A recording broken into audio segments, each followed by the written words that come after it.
feel free to do so, and we'll make sure that Celia will get this out to everybody, and you'll be able to come back, and we'll make sure everybody's got our contact info if you have any questions about stuff. But yeah, let's get rolling. Let's dive right in. So Mark Willis, Lake Growth Financial, thanks for doing this joint kind of educational seminar with us. So as some of you may know, there is a strategy that by utilizing whole life insurance policies, you can become basically your own banker, which is what we're going to be talking about today. I use this personally, and I did before we even started investing into these large scale commercial buildings. I used to use it to fund some of my fix and flips, and you can use it for pretty much anything, and Mark will get into that. But so I'm going to create the quick caveat here, because I know everybody that I speak to about this is always referring back to the man, the myth, the legend, Dave Ramsey, because he hates whole life policies. And I tend to agree with him if you are going to be utilizing this the way that he talks about, which is if you're going to get whole life or term, get term and invest the rest, you'll make a better return. That's 100% accurate. I agree with that. Right, Mark? Oh, yeah, sure. Especially if the market goes up like it has this year. Sure. So what I don't agree with is that that's not where it stops. Some of the smartest people that I know, some of the wealthiest people that I know are the ones that introduced me to this concept. We'll put a link in here too for the Becoming Your Own Banker book that you can get and read through. It lays out the strategy very nicely. But what we're talking about is not a comparison between whole life and term. If there was, then what Dave says is correct. This strategy is specific. It is not complicated, but it is different, right? So as we always talk about growth mindset, our last couple podcasts were all about growth mindset, outside of your comfort zone, doing things that you didn't know that you could do before. That's where I started exploring this, and it has been fantastic. Now we have it for myself, my wife, my kids, and you can create these policies to get kind of a double dip benefit of being able to invest in what you like to invest and have the back end of a death benefit for your loved ones, or, and this is a little bit deeper, but or your own retirement account, which is what I do. I'm stuffing these things filled with cash so that I can borrow against that money and put it into real estate investments. But then when I pay myself back and I'm old and I want to retire, I have a big cash value that now I can just start siphoning off of and still have a death benefit to my kids. So we'll get into the details of that, but I just wanted to create that caveat because there's always well, Dave Ramsey says this, and Dave Ramsey is great if you are looking to get out of debt, but if you're looking to get wealthy and really create long-term generational wealth, I don't think he's your guy. And, I've invited him on the podcast to have that conversation. We'll see if he takes me up on it. But all right. So Mark, without further ado, I'll let you get rolling, brother. Oh man, thank you so much, Steve. And thank you guys for having me on here today. It's a privilege, and I love the opportunity to share what's been the discovery of my financial life. And it wasn't for Dave Ramsey's advice, that's for sure. In fact, I was a Dave Ramsey fanboy. Steve had, listened to his show every single day on the radio back when radio was cool. And I guess it would have been a podcast today, but listened to his show every single day and had envelopes in my wallet and following his snowball method and everything else. And when I first stumbled across the bank on yourself or infinite banking concept, my mind immediately shut off, and I was very close to just writing the whole thing off as a scam. And now fast forward 10 years later, I just posted a nice video on YouTube about some of the very particular things that Dave Ramsey says about whole life insurance and how it's just plain wrong from what he describes versus the reality I see on the ground every day for our hundreds of clients around the country. He's got outdated talking points, and nothing against Mr. Dave. He's doing a great job helping people, think carefully, think critically about their budgets, about their cash flow. And in a lot of people need that today. Oh man, right? Especially this year. Yeah. There's a big need for that. So certainly not looking to discredit that, but absolutely. I think, it doesn't go as far as I wanted to go. Right. So yeah, big time. Big time. So I'm happy to walk through some of the discoveries and hopefully spare folks the years of turmoil that I had to go through to really find some of this. If I can point out some bear traps in the financial world and also provide some opportunity, I think, for real estate and more. That's what I hope we'll cover in our time together today. So I do have a couple of slides I could share if that's helpful for you guys. Would you want, if I could share my screen, would that be helpful? All right, right on. All right, so I'm going to go about 30 minutes or so, hopefully maybe a little longer, a little less long, depending, and then we'll open it up for questions if that's a good time for everybody. And if it's not in your slide deck in the beginning, Mark, just why don't you give us some background? You're a certified financial planner. Let's talk a little bit about why we should listen to you. Sure, yeah. Yeah, that's a great question. So I am a certified financial planner. I'm also a husband, Christian, father, and just guy on a journey to finding a financial strategy that made sense for my personal life. I'm the co-author of 3 best-selling books, including The Secret to Lifetime Financial Security. I host the podcast, Not Your Average Financial Podcast, where we dive deep into counterintuitive strategies that don't get squawked about on Squawk Box or on MSNBC. So we look at strategies outside of the mainstream, getting us free from Wall Street. Steve. So, I think that's really one of the things that we specialize in and work on are providing solutions to folks, business owners, clients, real estate investors who want to build real wealth outside of Wall Street and reach their financial goals without taking any unnecessary risk. So that's me in a nutshell. And so what I'm going to do here for the rest of our time is get into your story, your goals, your objectives, guys. So let me see if I can share my screen here. We'll jump right on in. All right. Let me know if you can see, hopefully you can see my screen here. So, what we're hopefully going to cover in our short time together today, guys, is a little bit about how to fire your banker, fire your real estate banker in specific. Now, there's, maybe a lot of people on this presentation who are at various stages in their real estate journey.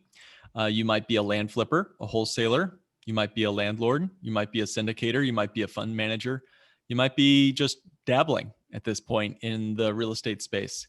You've come to the right place. I think the concepts we'll be discussing today are going to address the concerns and goals of clients that fit each of these categories. When I speak with our folks around the country on Zoom and phone, they're coming to me regularly with concerns around cash liquidity. They're coming to me with concerns around banks and around interest rates and getting squeezed by non-paying tenants with rent moratoriums and more. What I hope to give you guys on our short discussion today are 3 strategies and tactics that'll help you become your own source of financing, firing your banker and learning to lean on your own source of capital and building a family legacy at the same time. And if you stay to the end, I'll make sure to share how we can implement this in creative ways for either land flipping or real estate business, whatever your goal might be. So again, I've already kind of shared a bit about who I am and what we work on through our firm. If you guys can't stay through the end of the presentation, you can go to bit.ly/learnboy. That's bit.ly/learn, B as in Bravo, O as in Oscar, Y as in yo-yo. Been practicing my naval alphabet, Steve. Hopefully that was the correct way to do that. You can just, you can book an appointment with us. You can hop on our calendar. You can head to subscribe to our podcast there. That's where you can find everything you need to learn.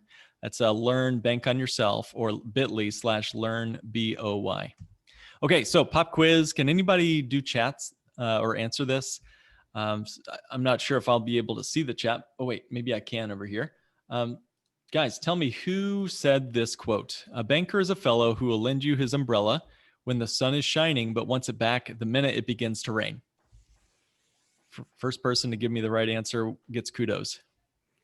Cameron says Will Rogers. Eddie says JP Morgan. Celia says Mark Twain. All right, B. Celia, you win. That is Celia. correct. Yeah. Way to go. Crushing it. Just so Somebody you know, had quick Googling. Growth is a concept that we instill here at Integrity. So this is why Celia is well read and knows this stuff. Good job, Love Celia. Man, can't beat a Mark Twain quote to start out talk about banking. He's awesome. So, there's a if you've gone through or thought through this in the past, you'll already know this to be true. A recent Employee Benefit Research Institute found that 1 in 5 401ks in this country, and that means 1 in 5 Americans with 401ks have borrowed against them. And more than 34% of people in their 50s have taken loans against their retirement plans. More than 34%. So 1 in 3 grandpas or grandmas, pre-retirees, let's say, have loans against their retirement plans. And more than 60% of America, more than, odds are better than even, that every other person you walk by on the street today has less than $25,000 set aside for their retirement. That's more than 6 out of 10 Americans have less than 25 grand set aside for retirement. So we are a cash-strapped nation.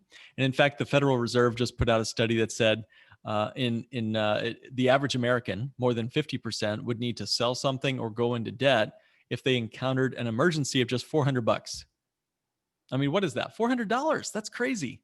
So we don't need these statistics. You guys already know this to be true. Many people, especially this year, are struggling. And we're now hoping, praying desperately for another bailout, Congress stimulus plan, whatever.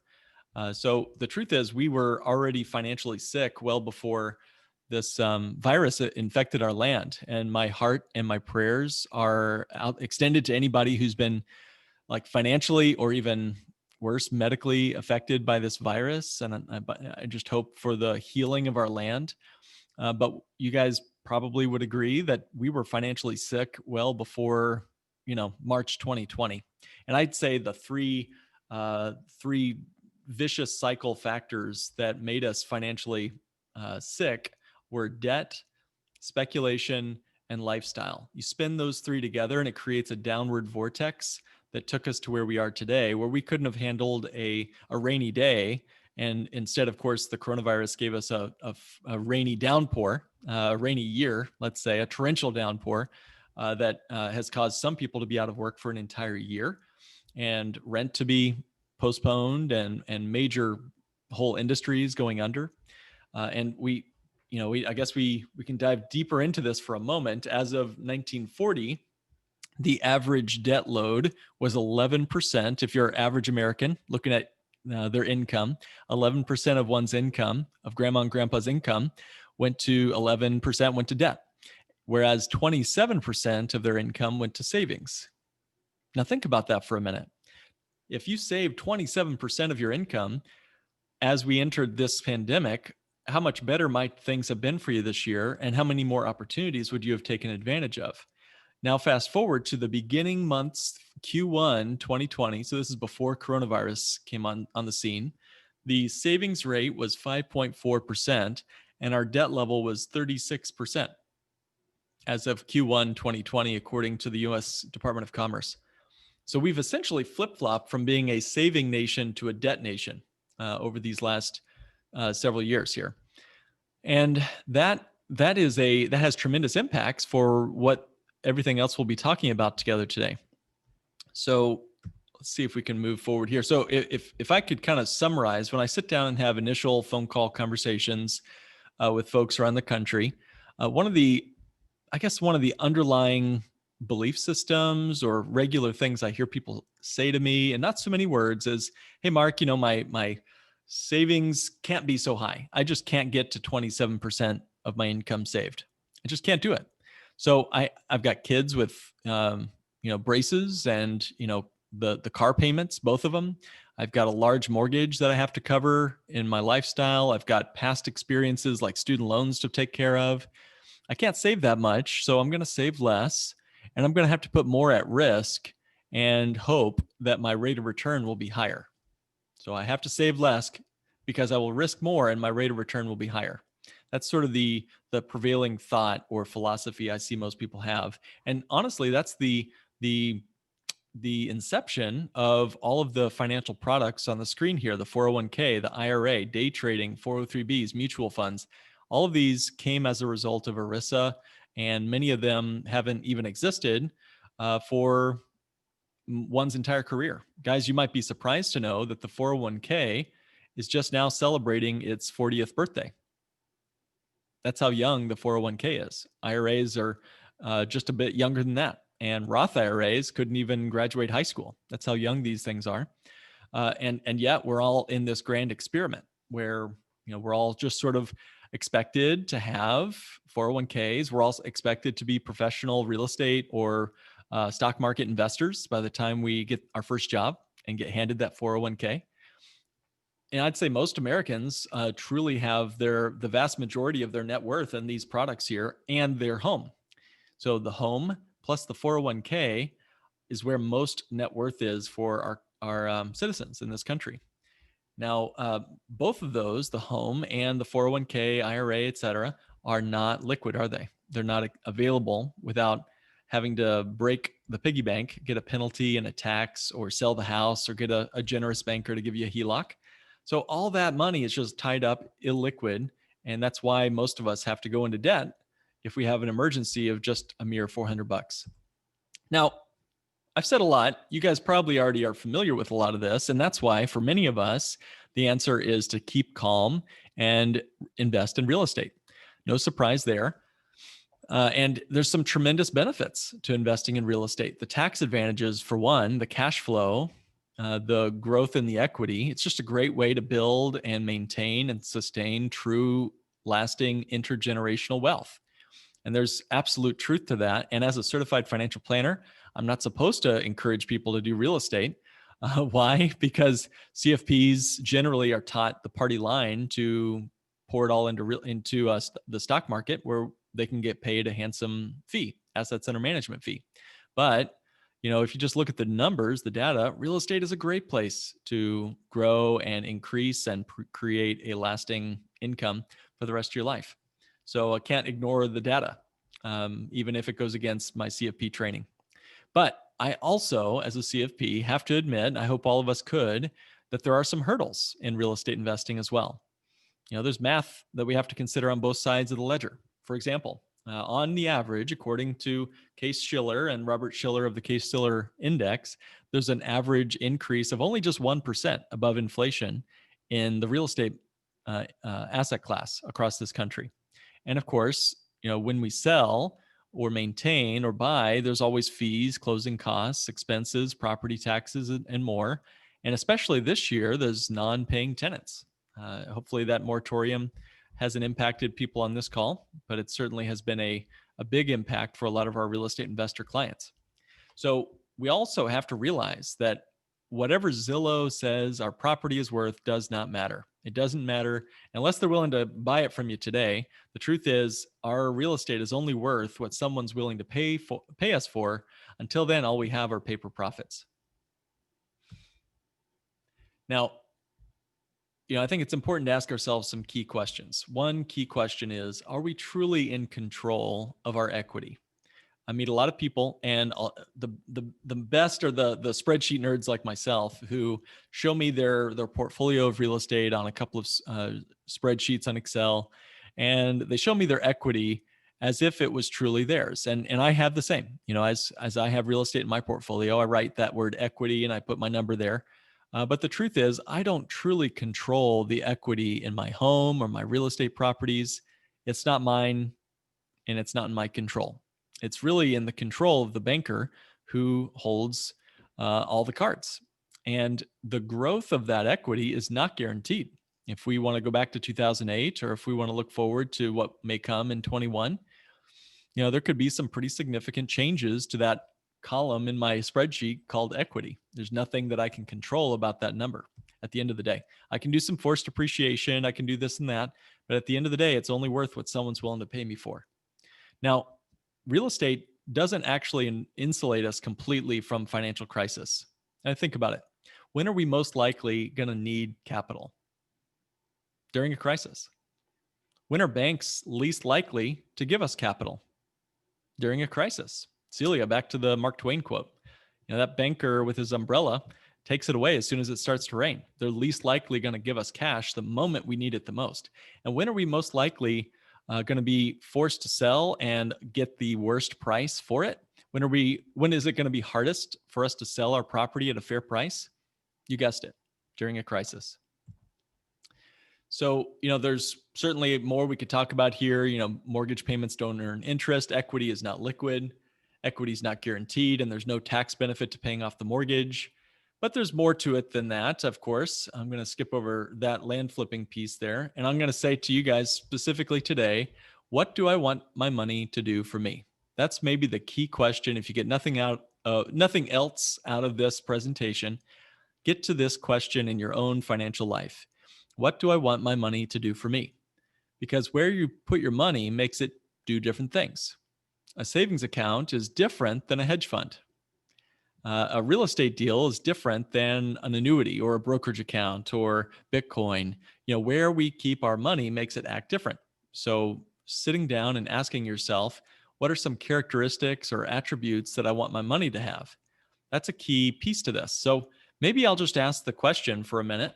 But first I want to just say, like a fish out of water, if you put your money in the wrong place, it's dead. It's dead.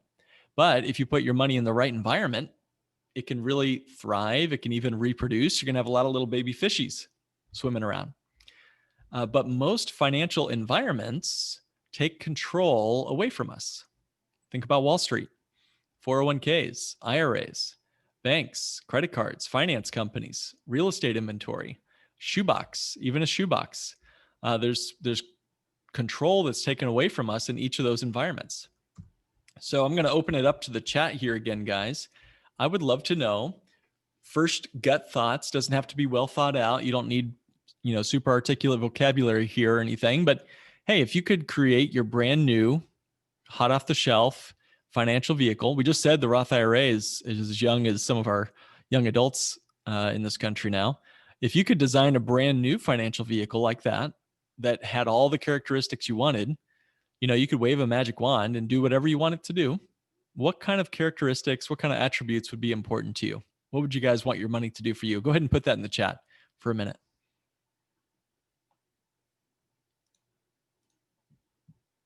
Okay, Cameron, thank you. You said consistent cash flow. That's great. Regular, ongoing, get paid every day for the rest of your life cash flow. How about some others? Create enough cash flow to reinvest. Eddie says, create enough cash flow to reinvest. Celia writes, high rate of return. I'm glad you brought that up, Celia. I was hoping somebody would. High rate of return. One or two more? What else? Okay, Steve writes, liquidity. Ooh, this guy knows how to take advantage of deals. Liquidity, meaning access to capital. David writes, tax-free. Thank you, David. I'd say the way I see things headed over the next 30, 40 years, that's going to be very important. I don't care what side of the political aisle you're on, that's going to be very important. Okay. Liquidity. Agree with Steve. Thank you. All right. Very good. Without penalties. Okay. Very good, guys. Christopher James Balzaretti. Thank you very much for that. And awesome name, by the way. Okay. Let's keep rolling. So this was my short list, and it's going to seem long, but I wanted to kind of trim it down because I sat down for a couple of hours just saying, all right, what do I want my money to do for me? I wanted easy access to cash. Steve, your point about liquidity. Safety. I wanted it to be, reputable with regular audits by third parties to make sure that my money was safe and protected. I wanted to watch that basket, like Dale Carnegie says. You can spread your money into 12 baskets, or you can put it into one basket, but just watch that one basket. So I wanted safety. I wanted guarantees on my principal. I wanted some sort of guaranteed growth at a good, consistent level that beat inflation, at least competitive long-term rate of return that I could predict and count on. Tax advantages like tax deferred accumulation, CDs, money market accounts, savings accounts, they all tax you every year on those pennies that they pay you at the bank. I also wanted tax-free access to my money. Let me go back one. Wanted tax-free access to my money, both the principal and the gains I needed to get out tax-free. I didn't want to be pinned down to contributing a certain number. What does a Roth IRA give us? What is it, $6,000, $7,000 a year into a Roth IRA? And I wanted it to be flexible for my real estate needs or anything else. And I wanted it, maybe most importantly, and Steve, you brought this up earlier, I wanted it to be private. I wanted to avoid lawsuits and avoid creditors and predators from coming after me. So what if that's a pretty cool list that I just listed there, and all the great things that you guys listed. I think you might have found some of yours answers in that list there. I hear it very common answers among the people we work with. What if that was all true? What if you could do all that? What if you could somehow wave a magic wand and create the most perfect financial vehicle for all of our real estate needs and really ultimately for our own financial objectives and goals? What if you could let your money grow at a faster rate? What if you could keep your money available and liquid for your business and your life? What if you had a plan not just for this year's real estate needs, but the next year and the next year? What if you controlled and owned the outcome on your financial strategy before you even started?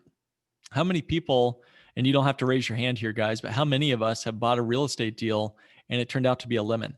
Turned out to cost us way more than we figured. We didn't control or own the outcome before we started on that real estate deal. I know I have. I've been on the wrong end of that purchasing. And so I'd say if you could find a way to put all of those best characteristics together, we'd have some pretty cool leverage for our financial life. So what can do all that? Well, in my view, there's no financial vehicle that works better. Now I've looked at over 450 financial products out there during my CFP training, and everything from dynastic trusts to annuities to brokerage accounts and savings accounts and real estate and REITs and more. Nothing seems to do all of what I just listed on the screen than a high cash value, dividend paying whole life insurance policy. High cash value, dividend paying whole life insurance. I'm going to refer to this as bank on yourself for short here. But essentially, it's not the kind that people like Susie Orman and Dave Ramsey love to hate on. And in contrast to what they talk about on their shows, this is a policy that's optimized and modernized, and the commissions and expenses are cut by 50 to 70%. We add some options to it that allow for tremendously more growth than the ordinary old-fashioned life insurance out there. All right, so why, of all things, dividend-paying whole life insurance? Seems like an old, stodgy bucket that our great-grandparents might have had. In fact, half of all Americans kept the majority of their savings in 1940 inside life insurance and insurance contracts. Half. So what have they learned? What did they know that we all forgot? But why dividend paying whole life? Well, here's a couple of key characteristics. It increases in value, guaranteed every year. For as long as it's been in existence, it's never failed to pay out a guaranteed increase of cash. And that return is better than other places we can park money. So it's never going to, win us over with double-digit returns. It's never going to beat the best year of the stock market, but it does do nice middle single-digit returns after tax, after expenses over time. And that's pretty darn good for my cash. Thinking about CDs at 1% these days, and besides that, it is a liquid, accessible bucket. I can get access to my money in about 5 business days, and I can use it for any purpose. Fixing up the HVAC on one of my properties, business investment, family investment, send my kid to Disney World, send my kid to college, send myself to Disney World. That'd be pretty cool. And then, of course, it is life insurance, so I can always leave my family more than I'll ever be able to save for them in the policy. Guaranteed. That's just the way it works. If I put $1 in a shoebox behind me here and I die tonight, my family gets $1. That's what they get. If I put $1 into a life insurance policy, my family's going to get, depending on my age and health, they might get $10, $14, depending on how old I am and what the health is and all that. That's an incredible return. Now, I don't want to go dying, but that's a great, that's an obvious eventuality for all of us. Hate to be morbid here, but that's the obvious truth. So what are we doing to prepare our family for that inevitability? And maybe the most relevant for real estate is it helps us become our own source of financing. Now, that's a key step in the process toward financial freedom, is becoming your own banker. Now, why do I say that? We get into this more here in a minute, and we can answer questions about it. But if you think about it, we're already in the banking business. Banking just is. It's as old as human civilization. It's as old as the cave paintings. There's a great book by David Graeber called Debt, the First 5,000 Years.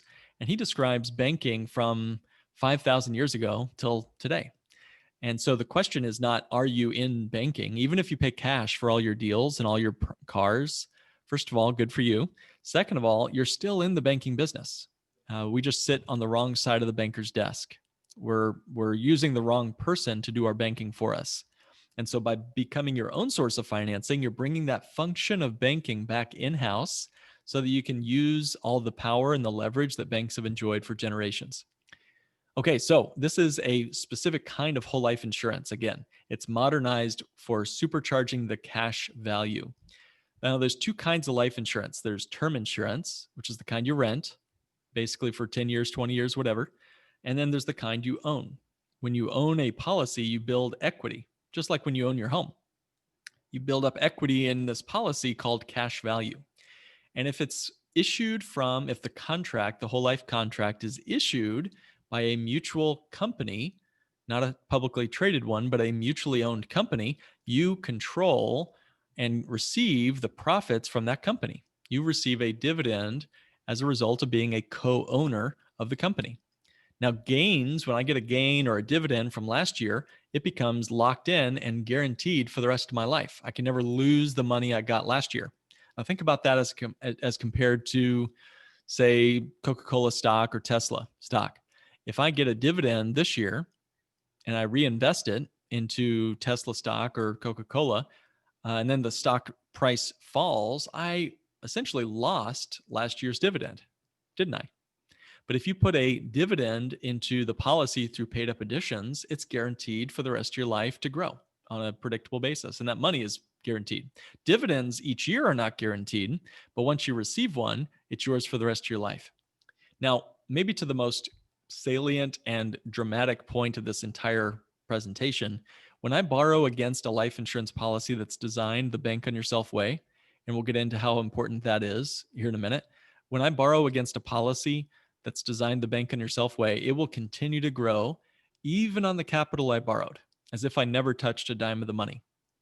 So if I have $100,000 of cash value, and let's say I borrow out $30,000 to invest in a real estate deal, or heck, just to buy a car, that year I'll still get the full guaranteed increase and the dividends as if I had never touched a dime of the money, even on the full $100,000. Now that to me is a showstopper for everything else I'm doing in my financial life. It should cause me to ask myself, why am I keeping my money anywhere else? If I could let my money do two things at once, it's no longer either or. I can put my money into a policy and I can put it over here in my real estate. And I can put it over here in the stock market if I find a great deal in some stock. And I can send my kid to college. And I can fix up the house. It's an and asset. It's not either or. So we'll refer to these as bank on yourself type whole life policies for our conversations today. But again, you are in control with these policies. You're no longer beholden to a generous or not so generous banker. You know, these policies are private, meaning it's not exposed to public court of probate. They cannot change the rules on you. These insurance companies, once the contract is issued, it's yours for life and they cannot mess with it. It's a unilateral contract, which means they cannot change the rules on you. And the government can't put limits on how much you can put into a policy. You know, we've got folks putting in a couple $100 a month. We've got folks putting in a couple $100,000 a year and everything in between. Now, there are no government early withdrawal penalties. You know, you don't have to be 59 and a half years old like a 401k to get your money out. You don't have to be too old to keep your money in. You know, with IRAs, 401ks, most people don't realize this, but there's a penalty for keeping your money in the 401k for too long. If you're 72 and you haven't taken out enough money, they'll slap a 50% penalty on a 401k on money you should have took out but didn't. Most people don't know about required minimum distributions until it's too late. Now, there's no prohibited transactions. This is a big deal for those that are into self-directed IRAs and solo 401ks. There's no limit to what you can use this cash for. With a self-directed IRA, I've got to really be concerned about fixing up my kitchen. I can't use this for any self-dealing. I can't send my kid to college with my self-directed IRA. I can't use it for other purposes besides the investments that I am allowed to invest in. Well, I don't like that. I would rather the ability and access to this money for any purpose. So there's no prohibited transactions with life insurance cash value. Now, even if you're, maybe a more seasoned investor, let's say you've got a couple extra candles on the birthday cake, or maybe you've got some health concerns, you can still own one of these policies. You don't have to be the insured to be the owner. I have a policy on my mother-in-law, and I'll just say that. There's probably some great jokes out there about life insurance on mother-in-laws, but I'll save that for the Q&A section, I guess. But I am the owner. My wife and I are the owner of the policy. My mother-in-law is the insured, and that's it. We own the policy. We own the cash in the policy. We are the beneficiaries of the policy should she pass. But, it's a policy where, you have the first rights to it as the owner of the policy. You can still own the policy, even if you're not the insured. I have a gentleman who's really into real estate flipping, and he had open heart surgery a few years ago. So he couldn't get a life insurance policy on himself. What he did instead was he opened up policies on his wife, his adult children, and all of his grandkids. He has about 12 policies now, and yet he's uninsurable. So even if you don't have cash, tons and tons of cash to start one of these policies, you can still look into this option.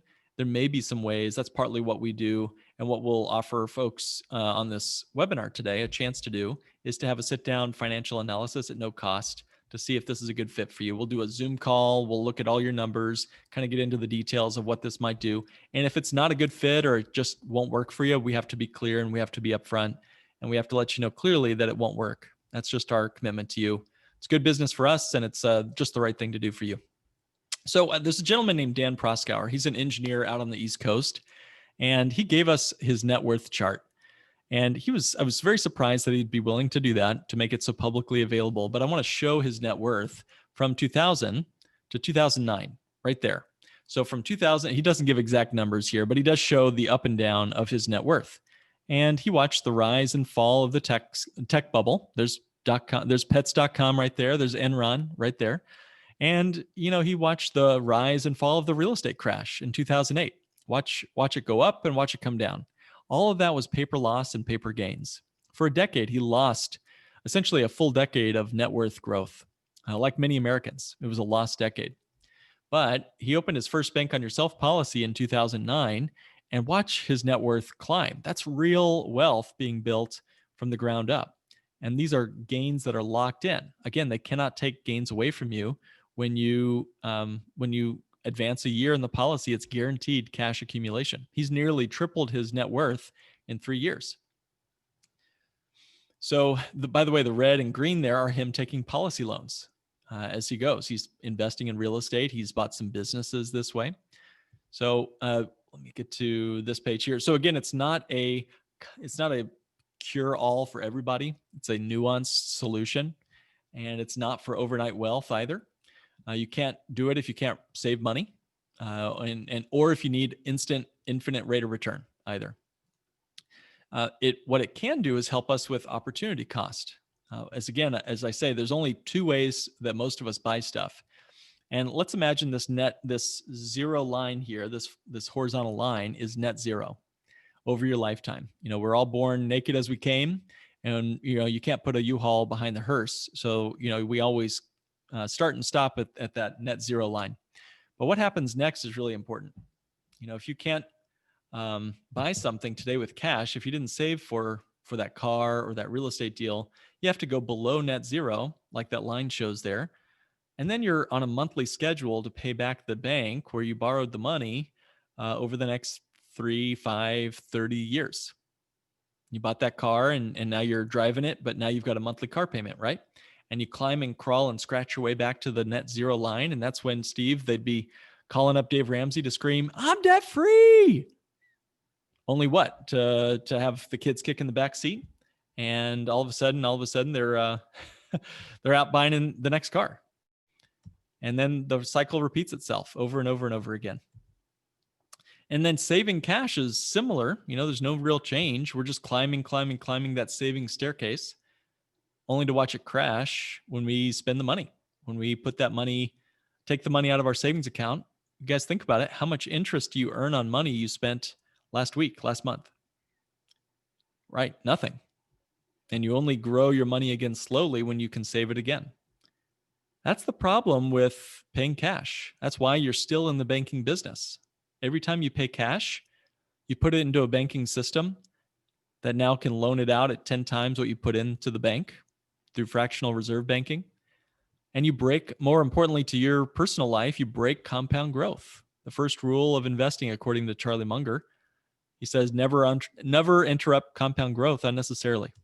So with bank on yourself type policies, they continually grow and lift off from net zero. Even when you tap that money, when you borrow from yourself, it just continues to compound and grow at the same rate as if you had never touched the money. So I want to show you what this looks like quickly, and then we'll wrap up here. All right, so here's 4 simple steps to firing your real estate banker. You build up cash in a policy and then use that equity in your policy to purchase real estate. That's step 1. Step 2, the policy keeps growing even on the capital you borrow. Step 3, you are in control of repaying that loan on your own schedule. There's nobody else who forces you to pay the loan off. And the 4th is you sell the property, recycle the money, and put it right back into your policy. All right, so I'm going to skip over some of this. Not sure if you can do it. Well, you can start with small stuff like property taxes. Everybody's got those. Homeowners insurance, HOA specials, maybe just the repair and maintenance of an HVAC that blew last summer, or even the down payment. So you don't have to start with just full cash purchases, but I did want to show these numbers to the engineers on the call. I want to show what it looks like when you actually run this strategy through a real estate deal. So let's say you borrow from your policy. That allows you to continue to grow your cash, meaning it increases your yield without any additional market risk. And it creates a permanent line of credit. No matter what the banks say, you've got money available for the next recession, whatever it looks like. So here's a real life scenario of a 45-year-old. And this guy puts in $32,000 a year. If you can see it there, top left of the screen. He puts in 32 grand a year. Now, again, pay no attention to his numbers. Your numbers will be different, but I do want to point your attention to the dividends in year 11 through 15. Just keep those in mind. Also keep in mind the total cash value at year 15. So his dividends are like 9 grand, 10 grand, 11 grand a year there. And by year 15, he's got $515,000 of cash value. That's unbelievable for a policy he only funded for 10 years. All right, so he funded his policy at 32 grand for 10 years. Then he stopped putting any money into the deal. And in year 15, he's got $500,000, $515,000 of cash value and a $1.2 million death benefit. Okay, so now I'm going to show you what it looks like when he borrows against the policy. In year 11, he borrows out $350,000 to get a loan for a cash deal. And he puts that $350,000 into a real estate deal and watch his dividends. They didn't change, did they? They continue to grow at 9, 10, 11 grand a year. Amazing. Uninterrupted compound growth. That's a non-direct recognition loan. So many whole life companies do not have this feature, and folks who think they have a policy like this are oftentimes surprised. I just spoke with a gentleman who thought he had a policy from a bank on yourself professional. It was not. It was an infinite banking. Well, I'll just keep names out of it. It was not a bank on yourself professional. And he had a policy with a company that was not doing this. In fact, it penalizes him when he borrows against his policy. And okay, so now we've got the exact same scenario. Now he's taken his loan and now he's going to pay back the loan. He's going to pay back that loan over 5 years. And by year 15, check that out. He still has $515,000 of cash value. Death benefit is untouched as well. This is the true power of uninterrupted compound growth. So we'll wrap up with this. If he had just paid cash for a real estate deal, the policy would have grown at 3%, or the house or the real estate deal would have grown, let's say, at 3% a year. So 350 grand house deal would have grown to 405 grand over 5 years at 3%. That's all he gets. 55 grand of growth over 5 years. Not too bad, I guess, but can we do better with a bank on yourself type policy? Let's find out. Well, remember, no matter how you buy your house or real estate deal, the appreciation will be the same. Zillow doesn't care how we made the purchase. The appreciation in the neighborhood would be the same. So after 5 years, your $350,000 house will grow to 405 grand. There's some policy loan interest on these deals, on these life insurance contracts. In this case, he paid 2.1% APR.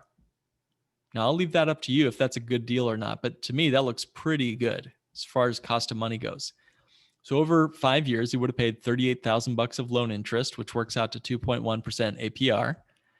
But the policy on its own, and this is super important, the policy on its own grew 120 grand, almost 120 grand, $119,000 on its own.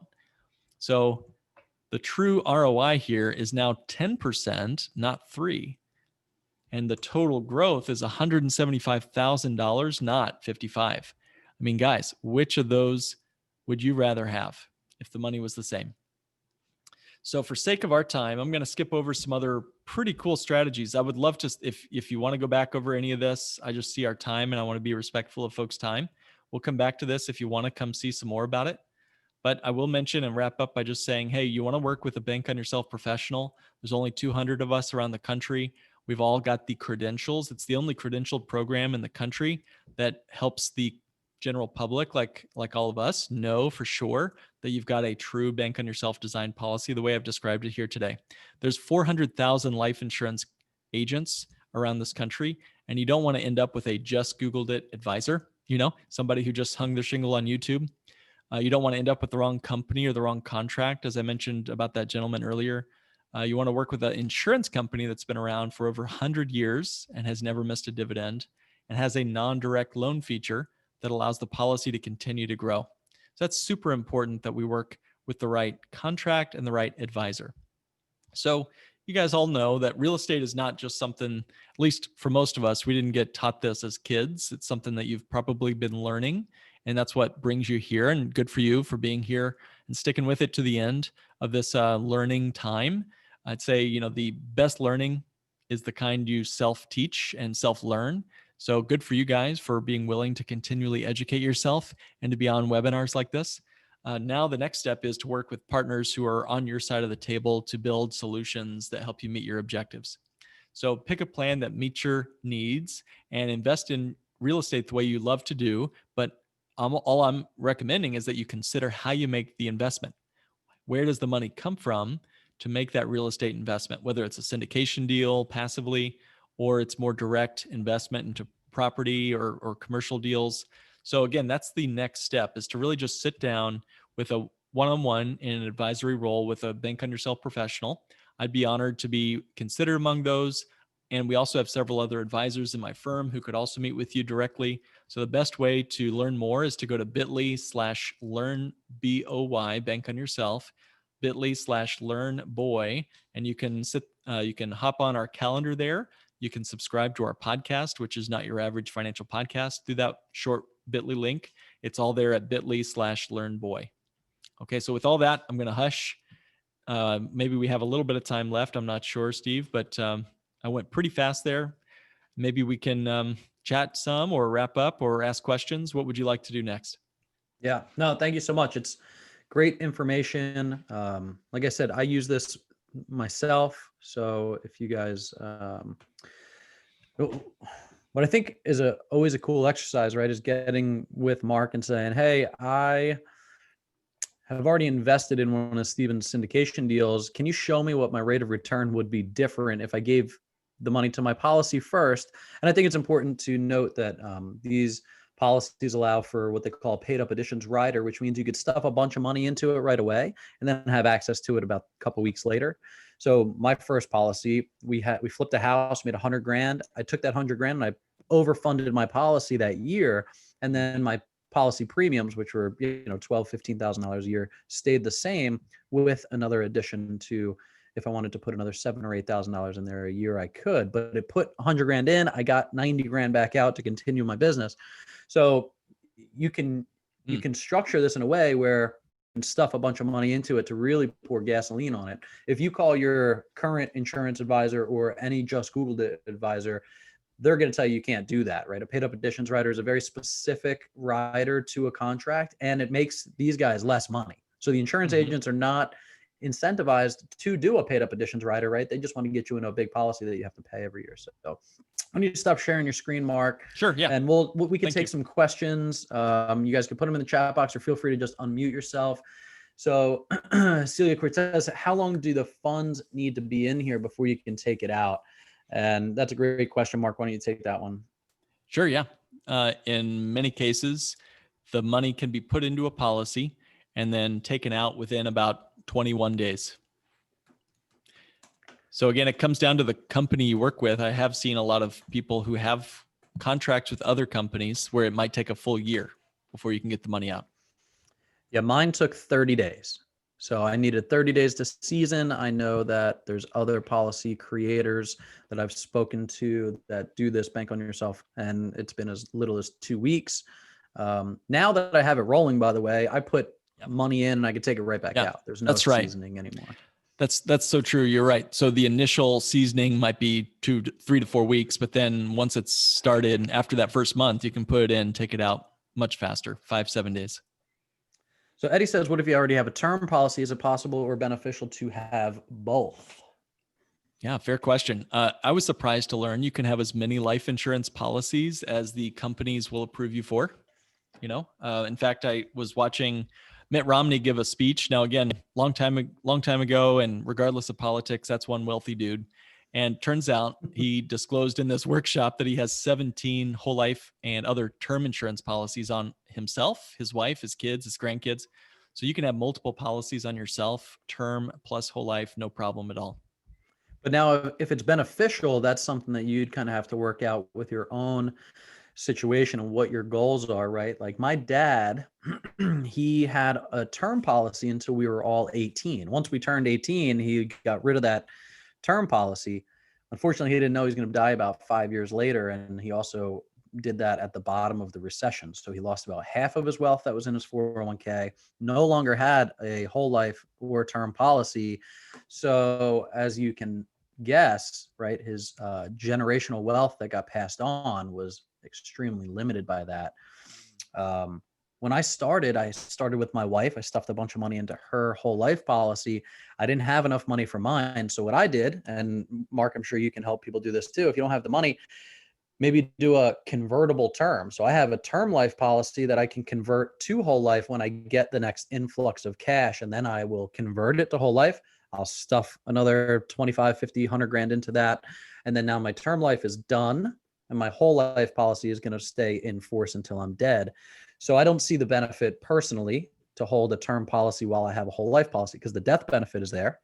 And all the cash that I am trying to accumulate, I want to stuff into the whole life policy because it gives me more access to that capital, right? The term life policy, like Mark said before, you're renting it. So you're lighting that money on fire every year, hoping that you don't die. But if you do in that time frame, your family gets a payout. A whole life policy, you're going to pay until, it depends when you start withdrawing your cash value back out, right? But I think mine is, I'm going to fund it as much as I can until I'm about 40, and then I'll have a couple $1 million in there that I can start drawing back out as kind of my retirement plan. So awesome. Minimums and maximums. Yes. So Celia, that's a good question too. Go ahead, Mark. I always feel like I'm qualified stuff, to make it roll. Why don't you share what you want to share, and I'll fill in any gaps, because great stuff. Yeah. So for me, right, it's based on your age. Like, what is your insurable amount? And then what is your maximum endowment? Is it called contribution, the MEC limit? So every person has a certain amount that they can put into these things every year. And it's based on your net worth. It's based on your income. It's based on your health. It's based on a bunch of different factors. I would say for minimums, right, I think you can always start pretty low and then increase the amounts as you get richer. And then as far as maximums go, it will be predicated on your net worth and your health and things like that. I mean, I know personally a guy who was able to shove almost $1 million into it right out of the gate. Yep. But he had a high net worth. His liquidity was good, right? Stuff like that. So what I miss. Oh, that's great. No, you're right. Could be as little as a couple $100 a month. Folks doing that. You don't have to be Jeff Bezos to do this, or Mitt Romney or whatever to do this. Everyone. What if 10% of America, Steve, had a way to exit from the banking industry? What would that do to credit cards? What would it do to folks having to work 2 jobs just to make the ends meet? What impact would it have on the divorce rate? What impact would it have on suicide rates?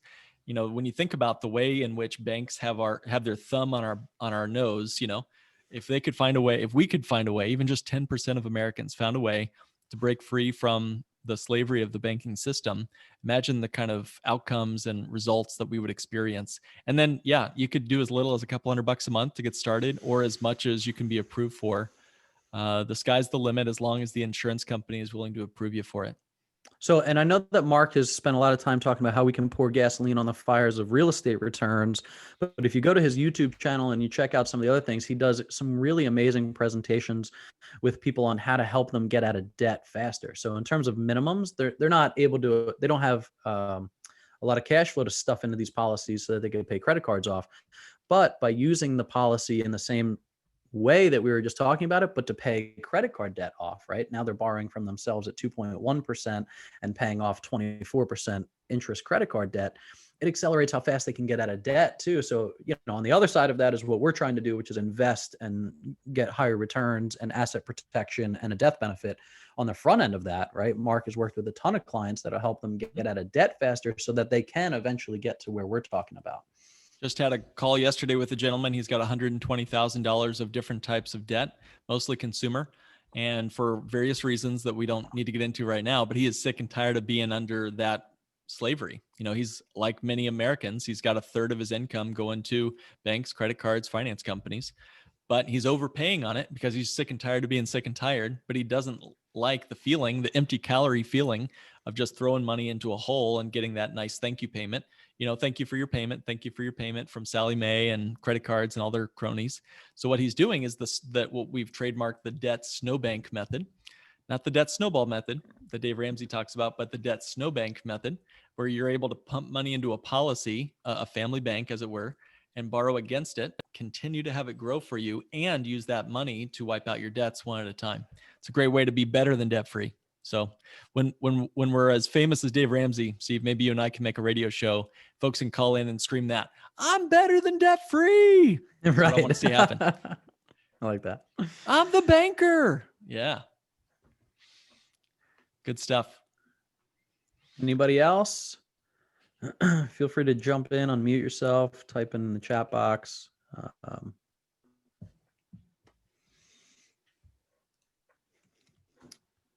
Rachel. So I've had 2 whole life policies, one since 05 and the other since 08. This definitely works. I've borrowed against them from real estate. I have not borrowed against it for real estate. I'm wondering if I'd be better off borrowing to pay off my home loan and pay myself back versus refinance.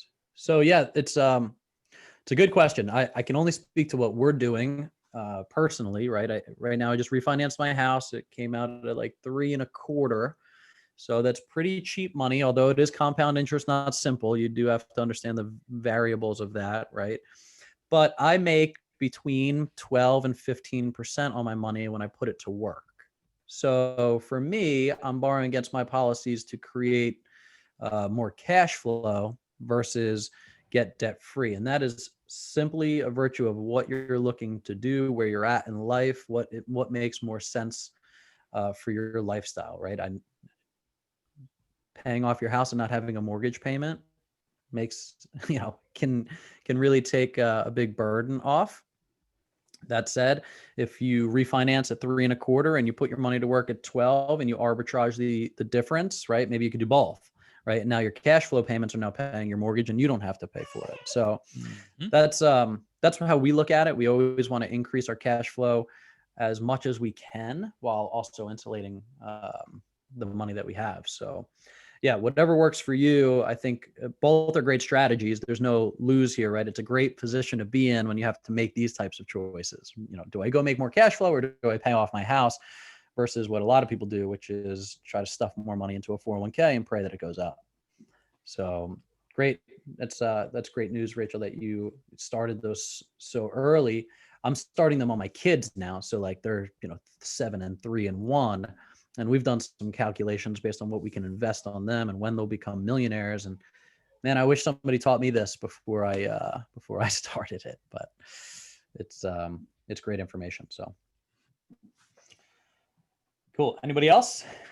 Love to hear some more questions. If you want to talk to us personally, privately, feel free to reach out to me or Mark. I mean, I'll share you my personal journey. Full disclosure, we don't get any royalties off of this stuff. We don't get any fees off of this stuff. We just think that it's a great way to increase your return profile. And we're doing it personally. So we just want to share some of the things that we've learned over the years that we're doing. And if it helps you, great. If it's not a good fit, that's okay too. But, guys like Mark are out there that are really helping a lot of people get out of debt faster and also increase their wealth. I mean, it's pretty cool. I think just on my one policy, I only have one policy on myself right now. The death benefit is just around $5 million, and it will increase over time to, probably $13 million for my family. And that is if I sell the business, if I sell all the assets, if I give all of that stuff to charity, my family is still taken care of, which I thought was really cool, that you don't have to pass on this legacy of a business that you built to your kids who may or may not want it, frankly, to say, this is how I've set you up for life. Now I can do both, right? I can go sell that business, make X amount of dollars for myself in my retirement, and still have that death benefit for my kids. So there's just, it's a pretty cool strategy when you look at it holistically and long term. And if you're looking to pass on more generational wealth, this was the way that we found was the fastest way to do it. So what's that quote? Rich people plan for 4 generations and poor people plan for Saturday night. And that's not to say anything against folks that need instant cash right now. Every minute of every dollar needs to be accounted for. That's totally an acceptable part of the financial journey when you're just getting your feet under you, so to speak. But yeah, once you start to think 4 generations into the future, Steve, like you're doing, it changes everything. And to your story about your dad, I'll tell a very quick story. My mom actually passed away a few years ago, and she actually was diagnosed with breast cancer in 2002.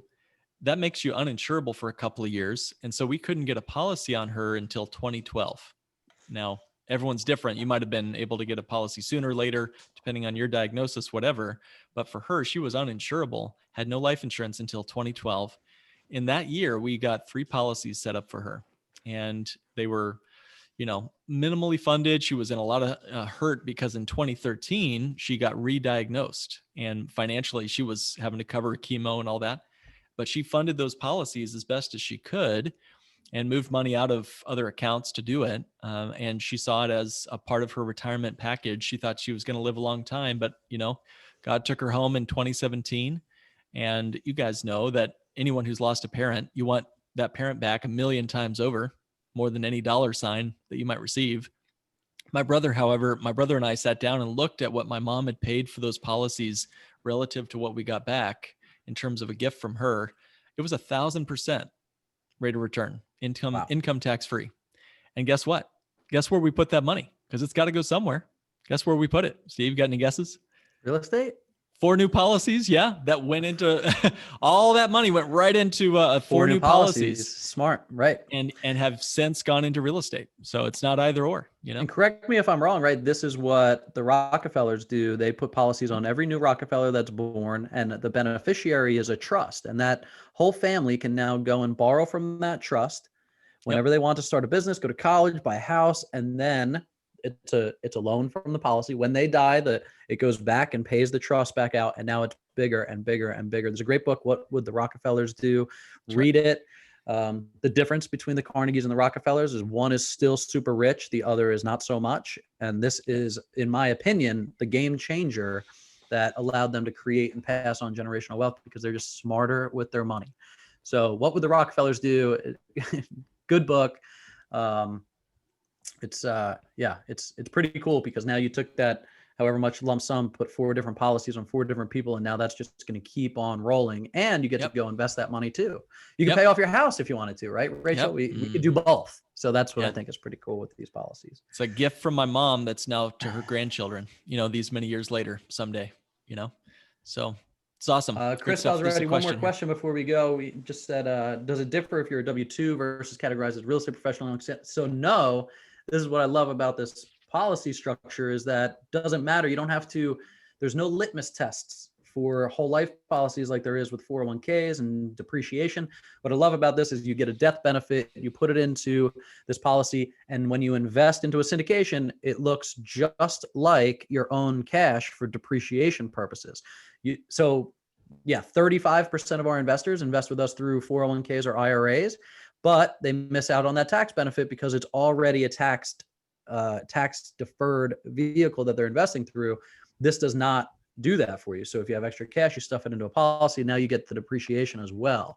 A lot of our investors this year, and you have about 22 days to do this, you can still take $100,000 out of your 401ks or IRAs penalty free because of the CARES Act until the end of the year. Will that be extended with this new round of stimulus that is supposed to come in the next week? I don't know. I would assume that it does, but I don't assume much when it comes to the government. I do know what is in place right now, which is up to $100,000 tax penalty free.